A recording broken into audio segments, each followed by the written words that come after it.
Bismillahirrahmanirrahim. I am Riaz Hussain Junaid and I am delivering the video lectures for Applied Electricity and Electronics. Course code is CEE103.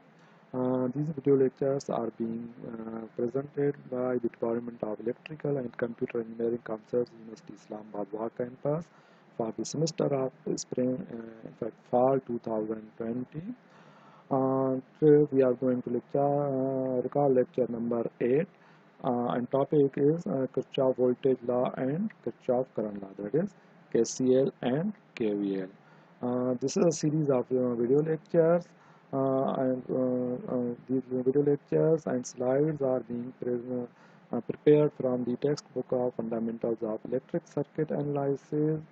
The author is Alexander Sadiko. We are going to discuss chapter number 2. These topics are taken from the chapter number 2 of the textbook. So let's start. Section 2.4 from the book, that is Kirchhoff's law. There are two Kirchhoff's law. One is Kirchhoff current law and another is Kirchhoff voltage law. So let's start from the Kirchhoff current law, that is Kirchhoff law. Another thing that Kirchhoff, our German scientist and experimentalist, who conducted some experiments on the electric circuits and currents and formulated two basic laws. These are actually basic laws just like Ohm's law. So let's specify Kirchhoff current law. It states that the algebraic sum of currents entering a node or a closed boundary is always zero. That is, let's suppose we have a node. In that case, algebraic sum of the currents entering in that node will be zero.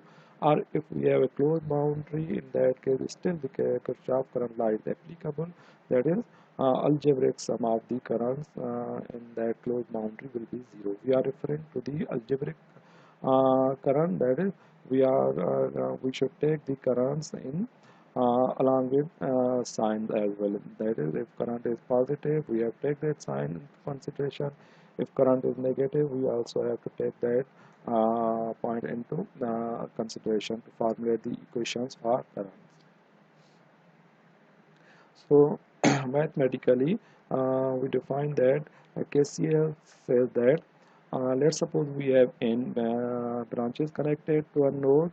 So in that case, obviously there will be n currents that will be either incoming or outgoing at that node. So KCL says that sum of all those currents will be zero. That is, summation from n is equal to 1 to n, in is zero. This is the algebraic sum of the currents. So let's suppose that we have a node just like I mentioned, and there are five currents, there are branches connected to this nodes, and the current in branch 1 is I1. It is incoming to the node, and current 2, that is in branch number 2, and it is outgoing current. And let's suppose we have current I3, it is incoming to node, and I4 is also incoming in branch number 4, and I5 is outgoing current in the branch number 2. So you can see that at a specified node, some currents will be incoming and some currents will be outgoing. So in this case, we can say that sum of all these currents should be zero. So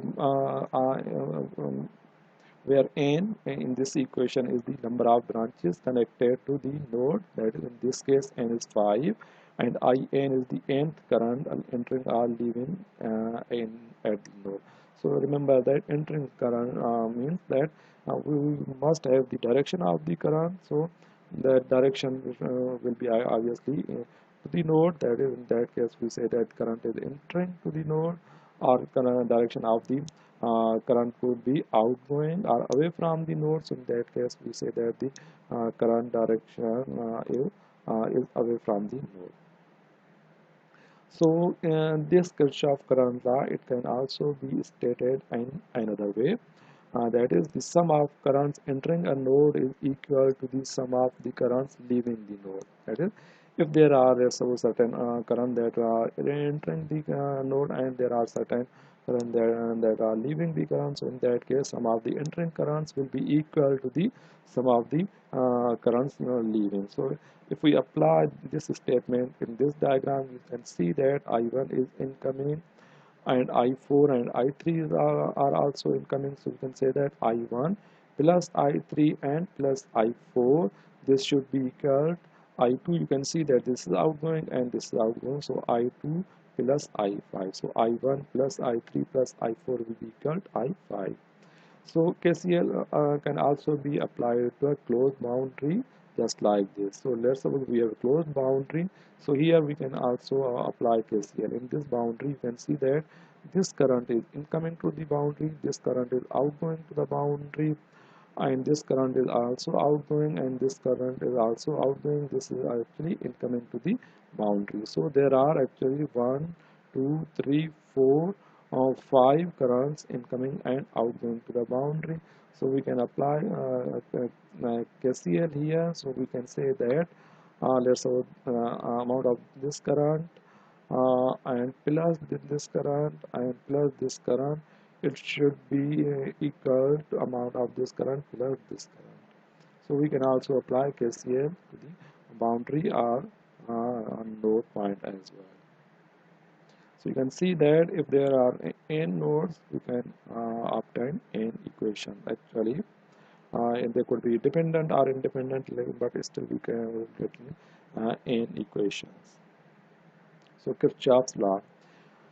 A simple application of KCL is combining circuit current sources in parallel.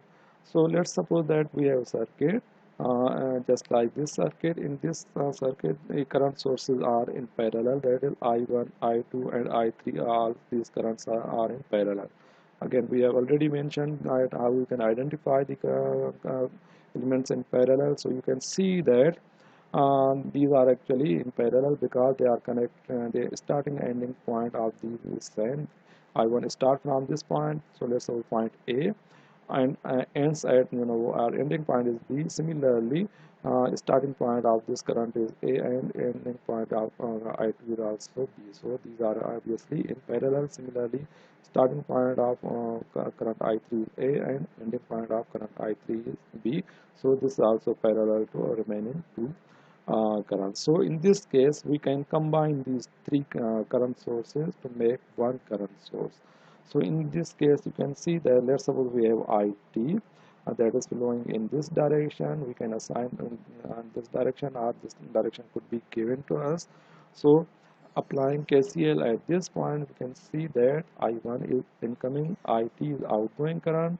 Actually in this node I2 is outgoing and I3 is actually incoming current. So we can say that some of the incoming currents, so incoming current is IT and I1 and I3. So IT plus I1 plus I3, sorry, IT is outgoing and I2 is also going. So in this case, IT plus I2 should be equal to I1 plus I3 because these are two incoming currents. So this will be the equation for this node, that is IT plus I2 is equal to I1 plus I3.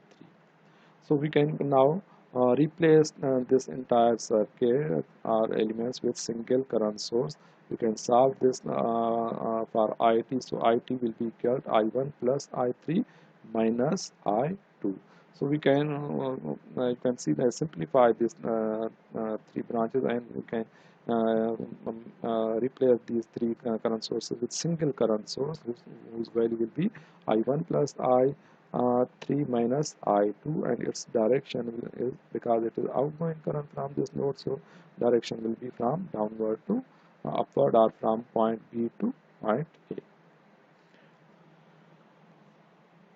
So a circuit cannot have two currents I1 and I2 in series. Obviously, this is again obvious thing that in series obviously currents are same. So let's suppose that we assign that from one element current I1 is flow and from another element I2 current is source flowing, and we know that these two current elements are in series. So in that case, obviously I1 will be equal to I2.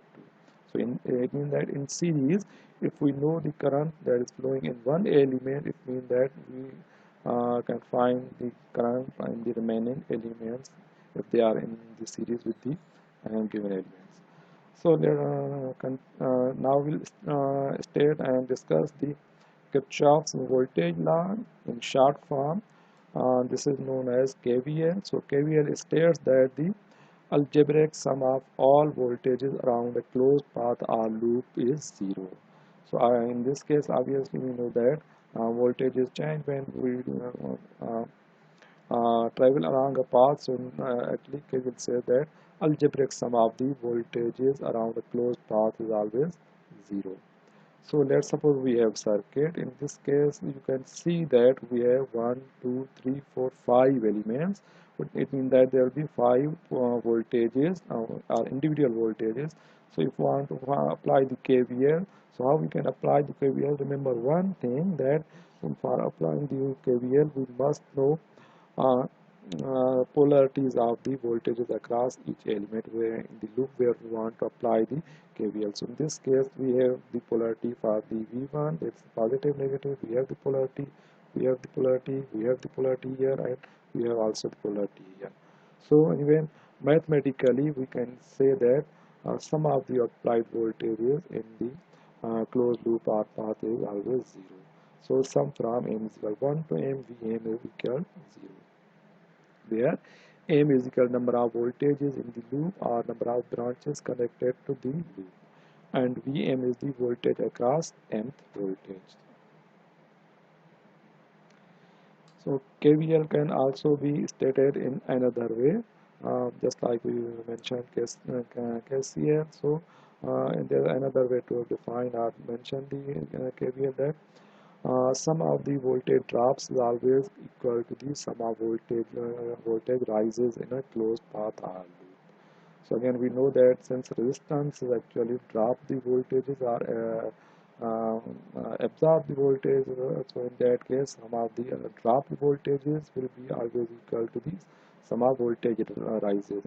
And in this case, actually applied voltage or source batteries actually give rise to the voltages. So in that case, sum of the voltage rises should be equal to sum of voltage drops. So just like let's apply KVL in this given circuit, in the above circuit. If we traverse the circuit clockwise and start from V1 and voltage V1 voltage, so then the equation would be, let's start from this element. So which sign we should use in the voltage? Remember this, that whatever the first sign we encounter, that should be used in the equation. So starting from this point, we can see that we encounter negative sign, so that's why minus voltage is supplied by this battery is V1, so minus V1. Next element in this loop is this resistance, and voltage across this resistance is V2. First polarity is plus, so minus V1 plus V2. Another element in this loop is resistance, and its voltage is V3. First polarity is plus, so plus V3. Next actually element is voltage source, and its voltage is 4 volts, and we can see that we are encountering negative polarity, so this will be minus V4. And we have another unknown element, but we know that its voltage is V5. First polarity is positive, so plus V5 should be equal 0. So this way we can construct the equation using Kirchhoff voltage law. Some observation that when the voltage sources are connected in series, KVL can be applied to obtain a total voltage or single voltage. So just like let's suppose we have a circuit across terminals A and B, there are 3 voltage sources connected, V1, V2 and V3, and these are connected in series. So we can simplify these voltage sources to make a single battery, because obviously in this case current will be same. So in this case we can use KVL to apply the voltage across terminals A and B. So if we apply KVL in this loop, Starting from this point, so let's suppose voltage across terminal A and B is VAB, so we are encountering negative polarity, so minus voltage across A and B is VAB, so VAB, that is minus VAB. Next we are encountering a voltage source, polarity is positive, so plus V1, then another voltage V2, so plus V2, and V3 voltage, but we are encountering first polarity as negative, so minus V3 should be equal 0. So we can solve for voltage across terminals A and B. So VAB will be equal V1 plus V2. Actually, we can say VAB is equal V1 plus V2 minus V3. So now we can redraw this diagram and make a single voltage out of these three voltage sources. So let's suppose that is VS. So VS will be now V1 plus V2 minus V3. So in this case, we have simplified this circuit in a better way. So another important point, to avoid violating KVL, a circuit cannot contain two different voltages V1 and V2 in parallel unless V1 is equal to V2. So obviously in parallel voltages are same across the elements. So if we know the voltage across one element, we can automatically find voltage across another element, that will be V1 will be equal to V2. So in parallel, two different elements cannot have totally different voltages. So let's see an example for the circuit shown. Find the voltage V1 and V2. So we can apply KVL, Ohm's law, KCL to find the unknown quantities. Remember that since there are two unknowns, it means that we want to construct two independent equations. So this is actually very easy and simple equation. There is one voltage source 20 volt and resistance with value 2 ohm and another resistance with 3 ohm. Let's suppose that voltage across resistance 1 is V1 and resistance across voltage across second resistance is V2. So assume that the current that is flowing in the circuit is I. So obviously, because all these three elements are in series, there will be single current that is flowing through this circuit, that is I. So we can redraw this circuit, and we have now shown this current that is flowing in clockwise direction, and so it means that we will be using KVL in clockwise direction. So we know that from Ohm's law, we know that V is equal to IR, so this means that V1 will be equal to I multiplied by 2, so this will be 2I, because current in 2 ohm resistance is I. Similarly, V2 will be obviously again IR, so in this case V2 will be equal to, you can see that now if we traverse the direction of the current in clockwise direction, we are encountering negative sign. So it means that V2 will be minus resistance multiplied by current according to Ohm's law. So this will be minus 3 multiplied by current is I, so minus 3I. So we have two equations. So remember that if a current enters into positive terminal of the resistance, then voltage is positive. So that's why we have taken V1 as positive and V2 as negative. So now we can apply KVL in this loop. There are three elements, so there will be three voltages that we want to construct. Starting from this point, if we travel in the clockwise direction, we are encountering 20 volt source, and its first polarity is negative, so minus 20. Another next element is 2 ohm resistance. Voltage is V1, so first polarity is plus, so plus V1. Next element is 3 ohm resistance, first polarity is negative, voltage is V2, so minus V2 is equal 0. So putting values of V1 and V2 from this equation into this equation, we can find the value of I, that is total current that is flowing. So this will be minus 20 plus V1 is 2I and minus V2, so plus 3I is equal to 0. So it means that 2I plus 3I is 5I is equal, can transfer this minus 20 to other side, so 5I will be 20, so I is equal 4 amperes.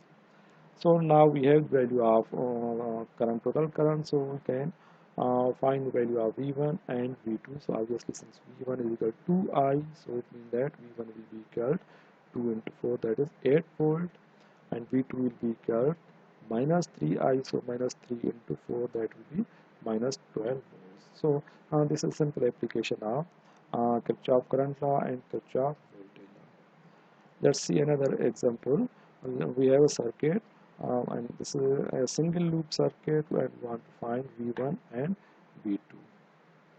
So again, there will be obviously single current flowing in this circuit. Let's call that current I, and we can apply the KVL in this circuit since there are 4 elements connected in this loop. So it means that we have to consider 4 voltages. So let's start from this point.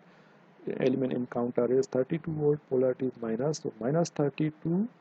Then next element is 4 ohm, voltage across it is V1, first polarity is positive, so plus V1. Next element is minus 8 volt source, and first polarity is minus, so minus 8. And then 2 ohm resistance, then voltage across 2 ohm resistance is V2, so and we are encountering negative polarity, so minus V2 is equal 0. So we can simplify this equation. Can see that we have unknowns V1 minus V2 and minus 32 plus 8, that will be minus 24. We can transfer that 24 to other side, so V1 minus V2 is equal 24. Again, remember that since there are 2 unknowns, it means that we need 2 independent number of equations. So we have constructed first equation. We need to find equation number. So let's suppose that I current is flowing in this circuit. So obviously we can write down the equations for V1 and V2 using Ohm's law. We know that V1 is equal IR, so V1 will be equal I current is I, resistance is 4, so 4I, and V2 will be equal minus 2I because first polarity traveling in the loop is negative. So V2 will be equal to minus 2I. Remember that current is same. So we can substitute these values of V1 and V2 in this equation, that is equation 1. So V1 is actually 4I and minus V2, so minus 2I, so plus 2I is equal to 24. So we can solve for I, so 2 plus 4 will be 6, so we can divide that 6 on the other side, so I will be equal to 24 divided by 6, that is 4 amperes. So now we can substitute the value of I into equation for V1 and V2 to find these required values. So V1 will be equal to 4I, that is 4 into 4, 16 volt, and V2 will be equal to minus 2 into 4, that is minus 8 volt. So in this case, we have now find the required quantities. This is the end of today's lecture. Thank you so much.